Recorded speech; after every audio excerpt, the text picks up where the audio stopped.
दोस्तों, यह कहानी ऐसी है जो आपको दिल को छू लेगी। उस दिन सवेरे 6 बजे मैं अपने शहर से दूसरे शहर जाने के लिए निकला। मैं रेलवे स्टेशन पहुंचा, पर देरी से पहुंचने के कारण मेरी ट्रेन निकल चुकी थी। मेरे पास 9:30 बजे की ट्रेन के अलावा कोई चारा नहीं था। मैंने सोचा कहीं नाश्ता कर लिया जाए। बहुत जोर की भूख लगी थी। मैं होटल की ओर जा रहा था। अचानक रास्ते में मेरी नज़र फुटपाथ पर बैठे दो बच्चों पर पड़ी। दोनों लगभग 10-12 साल के रहे होंगे। बच्चों की हालत बहुत ख़राब हो चुकी थी।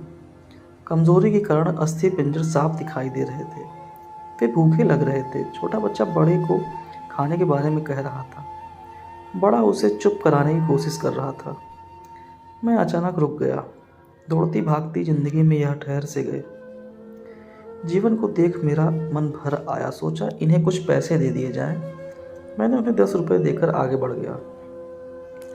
तुरंत मेरे मन में एक विचार आया कि कितना कंजूस हूँ मैं। 10 रुपये क्या मिलेगा?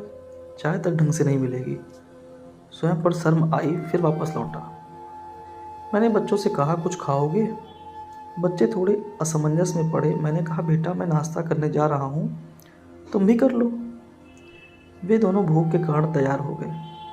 उनके कपड़े गंदे होने से होटल वाले ने डांट दिया और भगाने लगा। मैंने कहा, भाई साहब, उन्हें जो खाना है वो उन्हें दे दो, पैसे मैं दूंगा। होटल वाले ने आश्चर्य से मेरी ओर देखा। उसकी आंखों में उसके बर्ताव के लिए शर्म साफ दिखाई दी। बच्चों ने नाश्ता, मिठाई व लस्सी मांगी। सेल्फ सर्विस के कारण मैंने नाश्ता बच्चों को लेकर दिया। बच्चे जब खाने लगे, उनके चेहरे की खुशी कुछ निराली ही थी।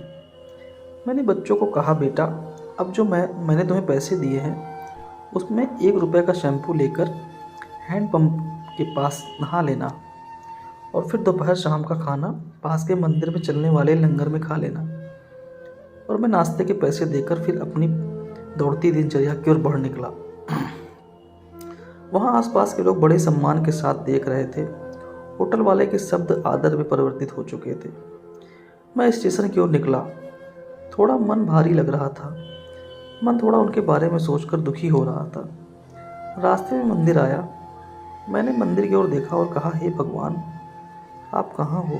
इन बच्चों की ये हालत, ये भूख, आप कैसे चुप बैठ सकते हैं? दूसरे ही क्षण मेरे मन में विचार आया, पुत्र अभी तक जो उन्हें नाश्ता दे रहा था वो कौन था? क्या तुम्हें लगता है तुमने वह सब अपनी सोच से किया? मैं स्तब्ध हो गया। मेरे सारे प्रश्न समाप्त हो गए। ऐसा लगा जैसे मैंने ईश्वर से बात की हो। मुझे समझ आ चुका था कि हम निमित्त मात्र हैं। उसके कार्यकलाप के वो महान है। भगवान हमें किसी की मदद करने तभी भेजता है जब वह हमें उस काम के लायक समझता है। किसी मदद को मना करना वैसा ही है जैसे भगवान के काम को मना करना। अतः आपको कोई भूखा या लाचार मिले या आपसे कुछ खाने के लिए मांगे तो आप अपनी सामर्थ्य अनुसार मदद जरूर करें, क्योंकि स्वयं भगवान ने आपको इस काम के लिए चुना है।